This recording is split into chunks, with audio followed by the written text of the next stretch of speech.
Olá, seja muito bem-vindo ao Conversas Transformadoras. Esse espaço nasceu com o propósito de ser um canal de escuta, conexão e de cura, para a gente refletir a vida com mais presença, empatia e profundidade.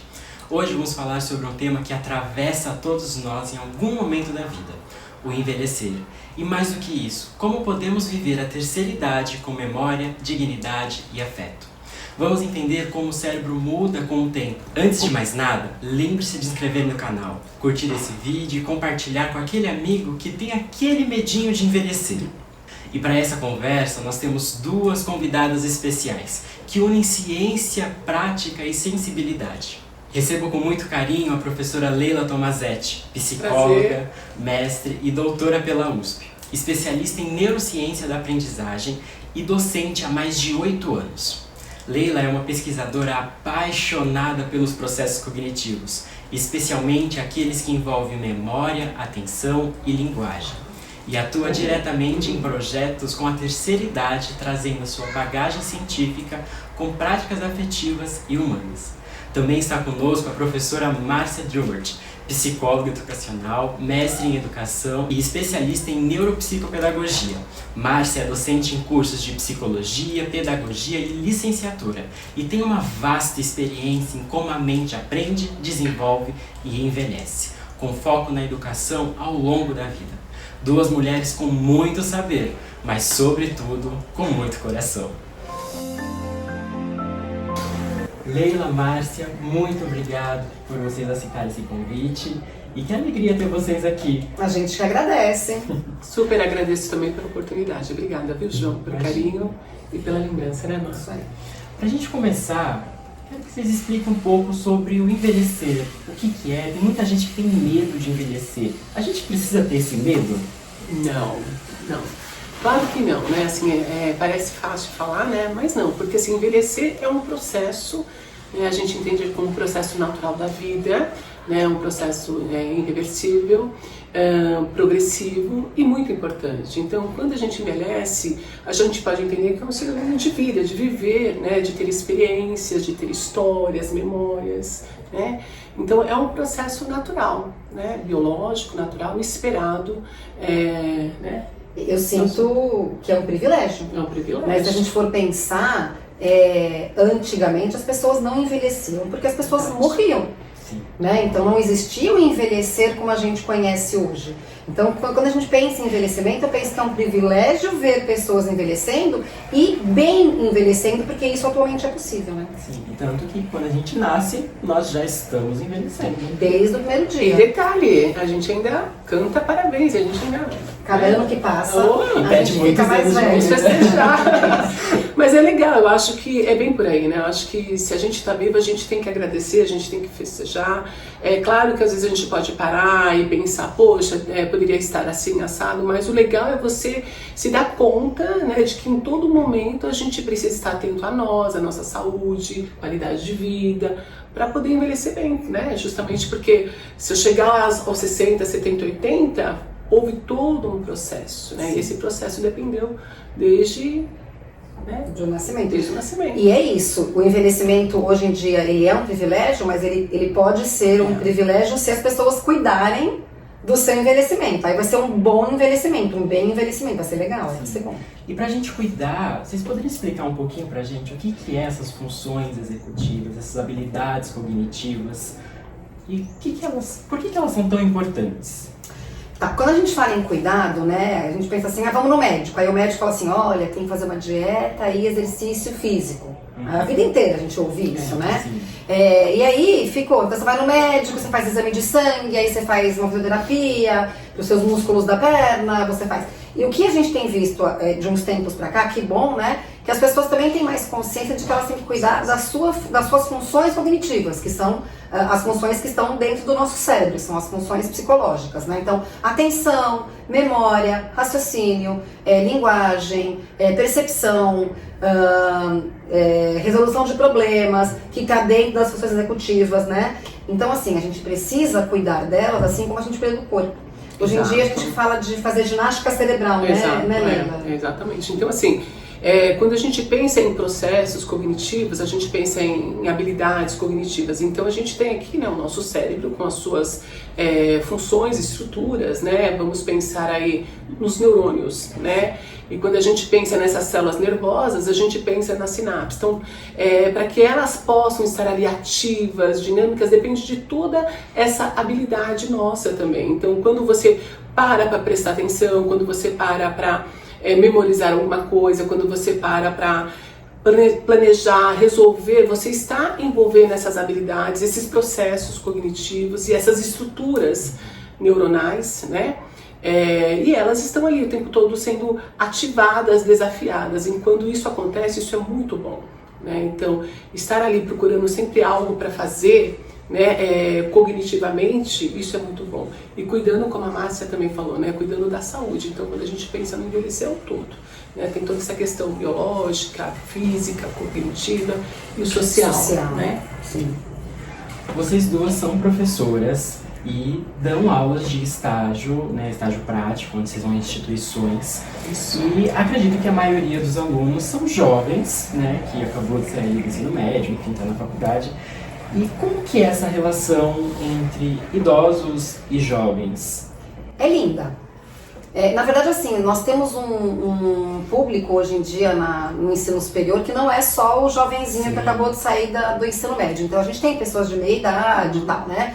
Mas, claro, então a gente tem os alunos de 20 e tantos anos e que se inscrevem para fazer os estágios. A gente faz estágio em instituições de longa permanência para idosos ou em núcleos de convivência, né? E aí, primeiro que eles chegam com muito medo, achando que o idoso vai quebrar, ou que não pode fazer isso, não pode fazer aquilo. E aí eles vão percebendo que na verdade, um ser humano como outro qualquer, mais velho apenas, né? E que atualmente, quando esse idoso é uma pessoa que está sendo estimulada tanto cognitivamente quanto socialmente, fisicamente, faz alguma atividade física, etc., ele tá bem, ele pode fazer qualquer coisa, né? E aí, então é bem interessante, e a coisa mais legal que tem, acho que nesses estágios, acho que a Lila pode complementar depois, é a troca, né? Porque quando a gente leva o nosso aluno para essa instituição, ele leva alguma coisa dele, né? Só que ele recebe muita coisa. É uma troca, é uma dialética muito legal, assim, o dar e receber. É muito bacana. E é bem isso mesmo que a Marta falou. Eu acho que, assim, o que eu percebo, né, nas experiências com os alunos são as surpresas, né? Então eles realmente, assim, ficam muitos, assim, né, até impactados, porque eles falam pra mim, poxa, professora, né, eu tinha aquela ideia daquele idoso que estaria, sei lá, na cama ou em casa, né, às vezes fazendo um crochê, e de repente, quando, né, eu me deparia, eu encontraria com ele ia reclamar, ia falar qualquer coisa assim, mas não, né, eles chegam com energia, né, eles chegam com disposição, eles querem aprender, eles querem desafios, né, então tem que se preparar muito até para estar com eles, né, eu falo que estar com eles não é só uma questão de preparar uma ou outra atividade, é você perceber aquele grupo, sentir aquele grupo, né, e apresentar ações que realmente vão fazer a diferença. E aí eles se surpreendem muito com as respostas. E é legal, assim, dizer também que teve uma vez que nós fizemos uma atividade e meio que paralelo, assim, um show do milhão, né? Então tinha ali algumas perguntinhas e aí as senhoras tinham que levantar a mão e tudo mais. E foi legal porque, assim, nós demos uma resposta que a priori era correta, claro, mas ela foi pesquisar no Google. Ali no meio, sabe aquela coisa? Deixa eu verificar. Como assim? Deixa eu verificar se é isso mesmo, porque ela ainda duvidou da resposta. E eu achei muito bacana, porque ela foi lá, pegou o celular, pesquisou, confirmou, né? Então, é algo que eles olharam assim e falaram assim, nossa, por essa eu não esperava. E é isso que a gente tem que quebrar, na verdade. Esse tabu que tem que ser quebrado, porque as pessoas pensam que o idoso, ele é aquela pessoa à margem, que não sabe mexer com o celular, que não sabe mexer com o controle remoto, que não sabe muito, ele sabe, porque é só ele querer. Sim. Tem uma questão importante assim, né? A pessoa mais velha, ela tem que estar predisposta a aprender coisas novas, e a pessoa mais nova tem que estar predisposta a ensinar. A gente sabe que tem gente que não tem paciência, né? Mas é por isso que hoje em dia a gente terceiriza bastante coisa. Tem muitos profissionais trabalhando com terceira idade, com meia idade, com idade mais avançada. Pessoas que têm essa predisposição, tipo a gente. E uma coisa interessante também para falar é que assim, existem esses espaços, né, públicos, centros de convivência, e tem muitos familiares que não têm uma noção clara do que acontece lá, né? E às vezes também, infelizmente, pela logística, não se organizam para levar um familiar. Então tem familiares que realmente ficam ociosos, ficam em casa, e por tabela podem ficar ali deprimidos, tristes, né?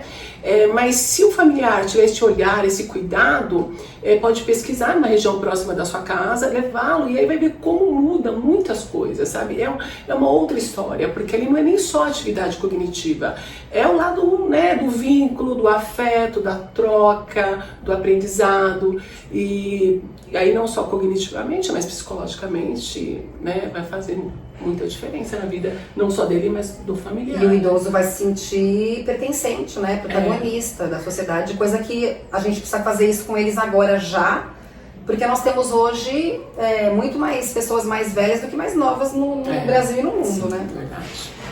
Eu tive a experiência, a Leila foi minha professora, aí eu acabei conhecendo a Márcia através da Leila, e a Leila foi minha professora, nós fomos num polo, num centro de convivência, e eu não sabia da existência, e eu fiquei assim, impressionado, porque tem muitas atividades. Dança cigana, aula de japonês, karaokê. Eu fiquei, Pilates, gente, eu quero. Quero pra mim, Eu né? quero pra mim, tem como me inscrever. E as pessoas que estão lá, elas têm uma qualidade de vida muito maior. Tem.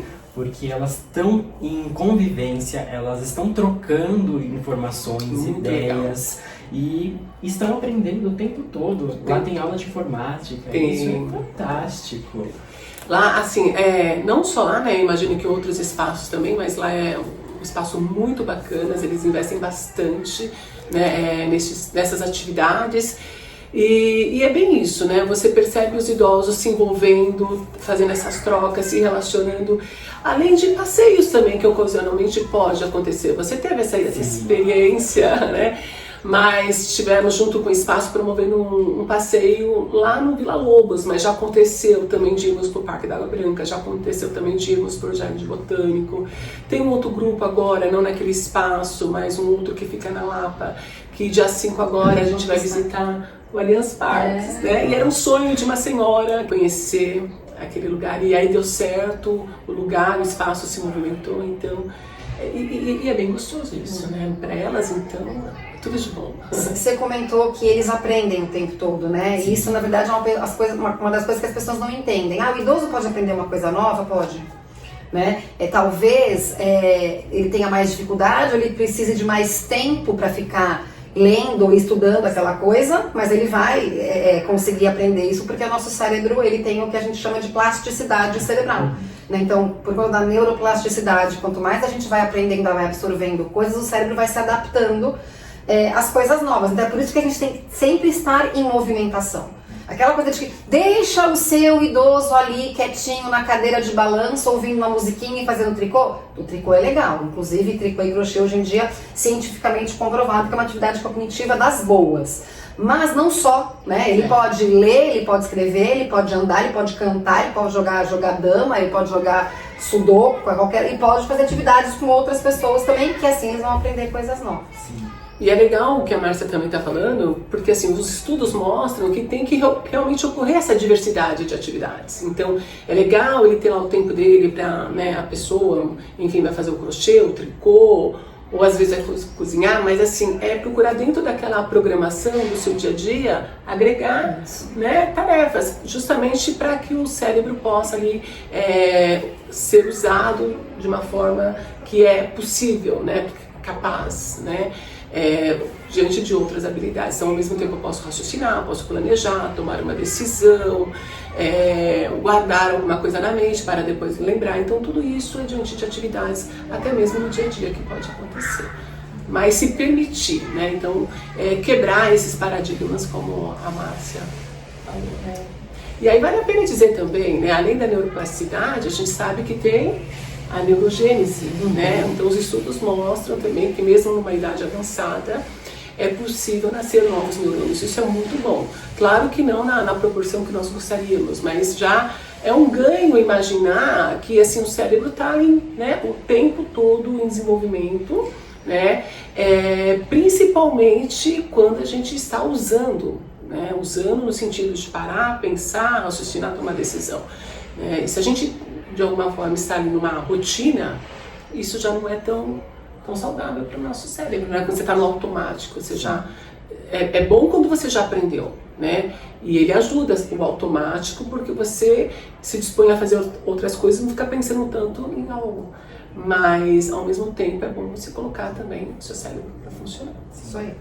Eu tenho aprendido agora a jogar Sudoku. Era muito difícil para mim, agora estou caminhando a entender direitinho.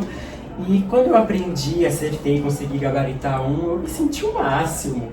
E tem como essa habilidade, né, trabalhar essas habilidades, mexer com a nossa autoestima, porque eu me senti incrível. Certeza.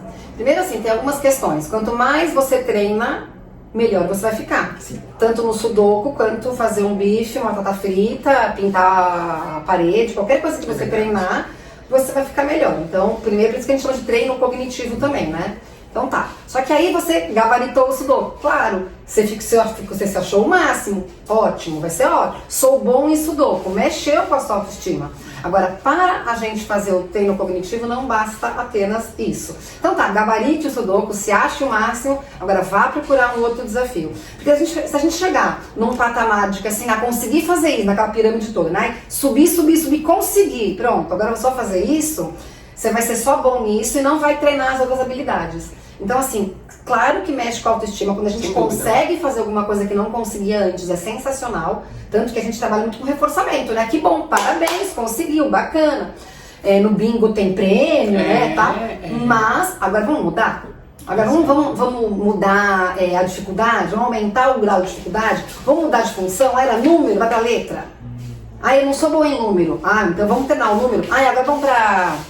sílabas, vamos para cores, né? Então é diversidade que mexe com a flexibilidade cognitiva, que é uma coisa que a gente vai perdendo com a idade, não com a idade avançada, mas com a idade. E então a gente tem que treinar mesmo, mas é diversidade. Então que bom que você conseguiu fazer o sudoku, parabéns! Mas bora fazer outras coisas agora. Sim. E o nosso cérebro ele vai criando uma reserva dessas habilidades pra gente, ao longo do tempo... Reserva cognitiva, né? Isso. Pra gente ter um envelhecimento melhor, evitar possíveis patologias. É possível? Sim, sempre é possível, sim. É muito interessante porque tem estudos também, né, já de casos na literatura, de falar assim, olha, determinados idosos estavam, por exemplo, com Alzheimer. Mas ainda assim, eles foram diagnosticados, mas assim, aquelas ações, né, aquele comportamento que você esperava, né, por conta do diagnóstico, foi algo que veio, mas não assim de imediato, demorou até um pouco, e a família ficava, né, o estudo mostrava que os familiares ficavam em alerta. Então assim, por que demorou um pouco para apresentar os sintomas do Alzheimer, por exemplo, já que era esperado, já que ele já tinha diagnóstico e estava no nível, vamos dizer, avançado, justamente por conta dessa reserva.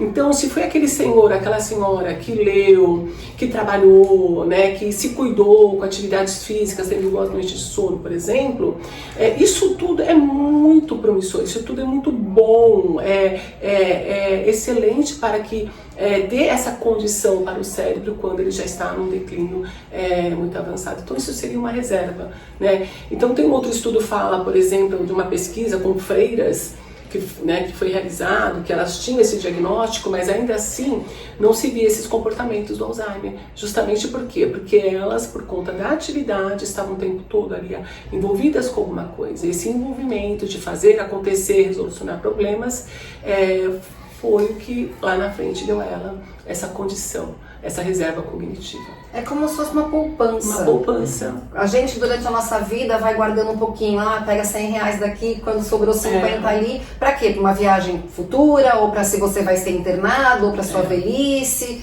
tal. Então, se você treina o seu cérebro, e você vai fazendo essa poupancinha, vai tendo essa reserva cognitiva, você vai usar lá na frente e os declínios podem ser menores, ou podem ser mais empurrados. Não que não vão acontecer. Porque, como a Leila falou, né, o envelhecimento ele é gradativo, mas ele é natural, né? E a gente pode, na verdade, empurrar Aquilo que pode acontecer que podia acontecer com 70, pode vir a acontecer com 90. E a gente viver dos 70 aos 90 plenamente super legal, assim. Eu, por exemplo, conheço uma senhora, ela vai fazer 80 anos. E super ativa, né? Então, mora na praia, anda de bicicleta, faz pilates, dirige, vai pra lá, vai pra cá, e mesmo morando, né, na praia, vem pra São Paulo, então tem uma vida ativa e social, né? Eu acho que esse lado social é muito legal, isso que a Márcia falou que a gente está conversando, porque assim, da mesma forma que você fazendo atividades, você consegue atividades gostosas, agradáveis, desafiadoras, lhe permite ter uma reserva cognitiva, o oposto, como a tristeza, a solidão, o estresse, né? Te puxa para baixo. Já é ruim. Então, se as senhoras, os senhores puderem ter uma vida assim ativa, dinâmica, sabe, que lhe dê prazer, eu sei que às vezes não é fácil, né? Mas procurar favorecer e levar em consideração essa questão da qualidade de vida, do bem-estar, sabe? Isso faz a diferença. A gente está falando de envelhecimento, só que eu acho bem interessante falar da consciência que as pessoas mais jovens hoje têm do futuro. Então, do mesmo jeito que as pessoas estão fazendo mais ginástica, se alimentando melhor, né? Então, você vê pessoas de meia idade na musculação todos os dias e tal, a ginástica cerebral também é uma coisa que está sendo bem vista para as pessoas mais jovens. Então, a gente tem recebido, inclusive, solicitações, né, pedidos para grupos ou até indicações para fazer online, né, que é o pessoal que tem mais... pessoas de 40 a mais mesmo. Por quê? Mas não porque elas estão esquecidas ou porque elas estão com perda de foco, não, porque elas querem fazer o quê? Uma manutenção para prevenir o declínio futuro. Isso é muito legal. Isso é muito bom. Eu acho que é muito bacana você pensar nisso, né? Pensar nesse cuidado que acaba sendo uma prevenção justamente para quando chegar numa idade, né, superior a 80 anos, a pessoa estar bem, né, cognitivamente, fisicamente. E é possível. Porque é um conjunto, né? É um conjunto. Então, hoje, né, de repente, é interessante a gente parar para pensar e fazer uma autorreflexão. Será que eu estou me cuidando? O que eu estou fazendo de bom para mim? Porque assim, né, o tempo todo a gente está correndo atrás de alguma coisa, né? Trabalhando, socorrendo, fazendo, acontecendo. Ótimo, a gente precisa fazer isso, né? A vida nos leva a isso, mas... E o nosso autocuidado, o nosso bem-estar? Será que você está reservando um tempo para você? Isso é muito importante, porque lá na frente, né, a pessoa vai sentir. Sim. Vocês têm alguma história que tocou vocês durante os estágios com os alunos, com essa questão dos jovens, com os idosos? Eu tenho.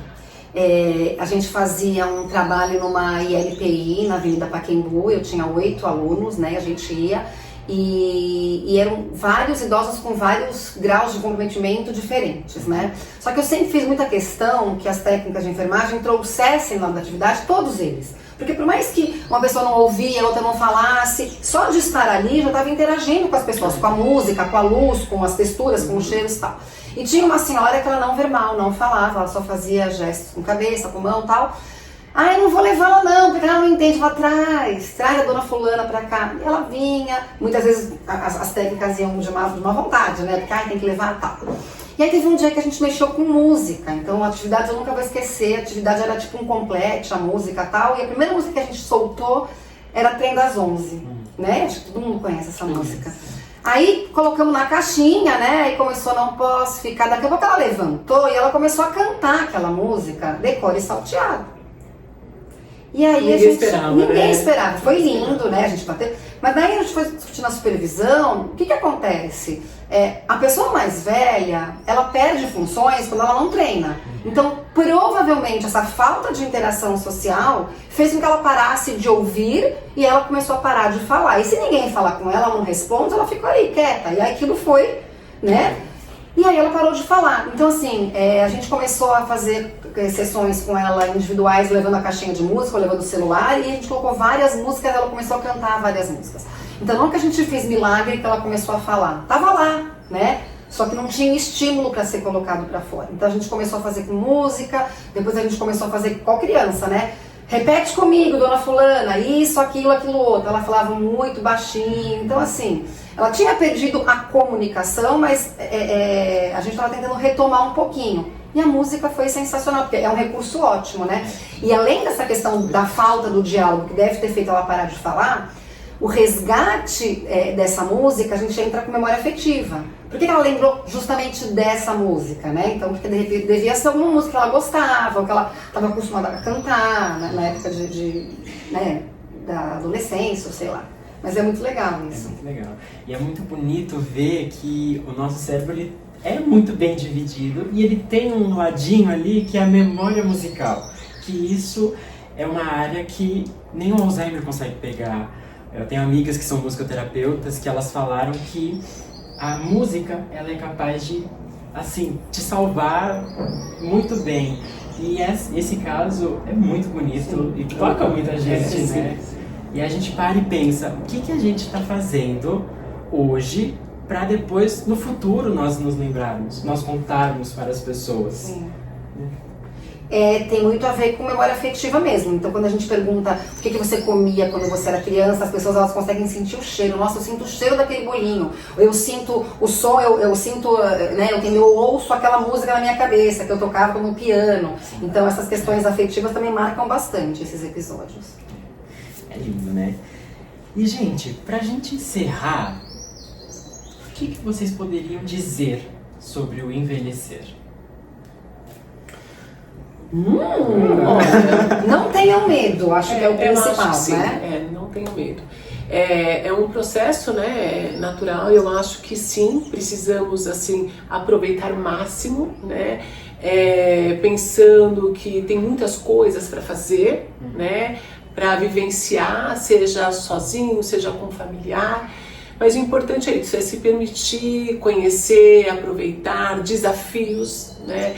Eu gosto muito de falar assim, que tem essas duas palavrinhas, problemas e desafios, mas eu acho que a palavra desafio acho que cai melhor, né?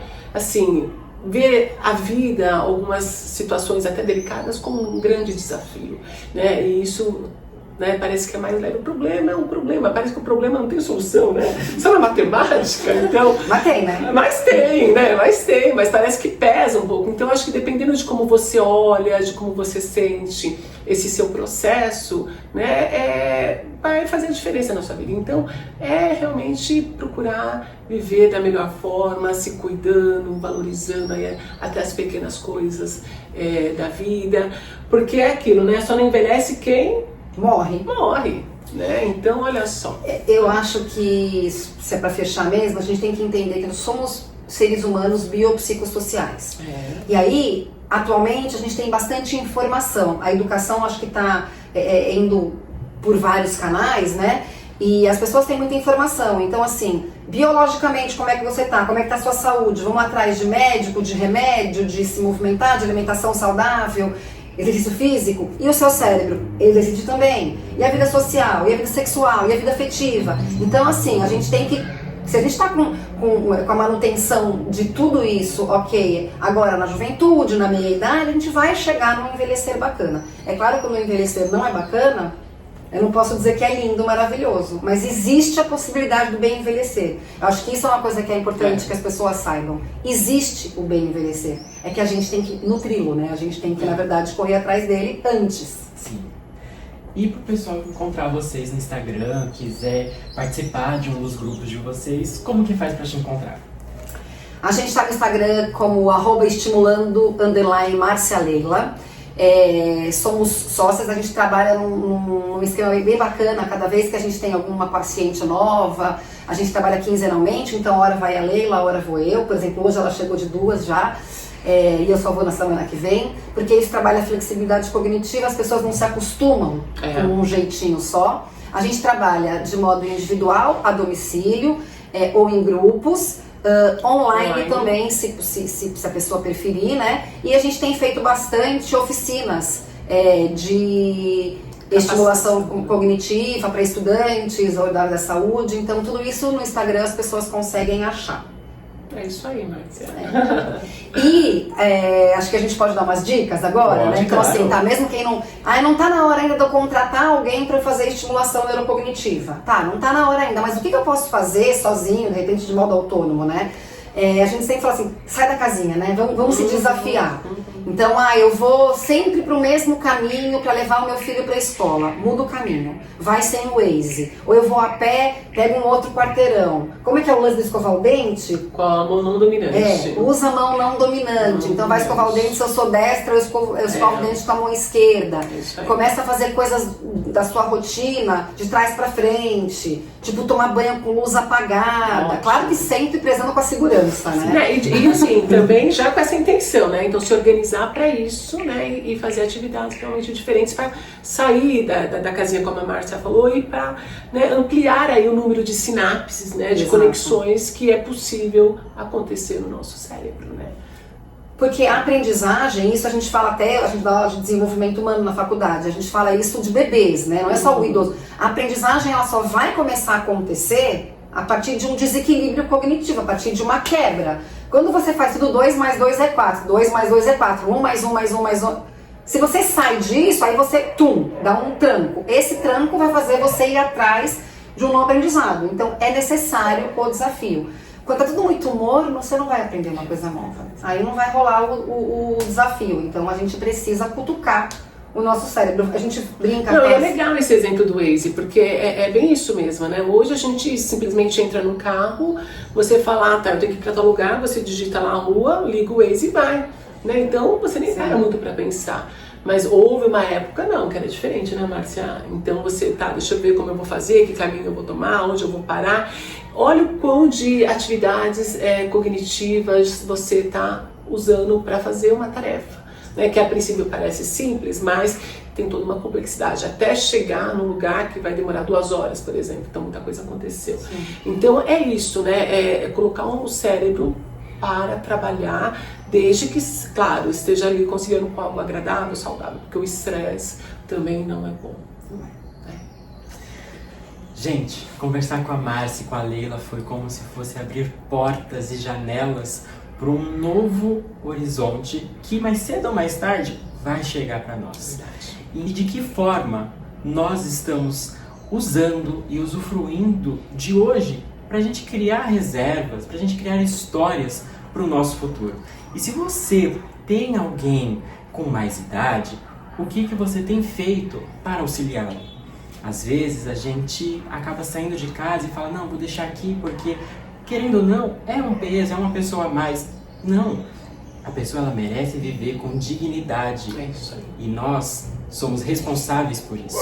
Então, se você também tem aquele amigo que morre de medo de envelhecer, manda esse vídeo para ele, porque eu tenho certeza que vai ajudar muito.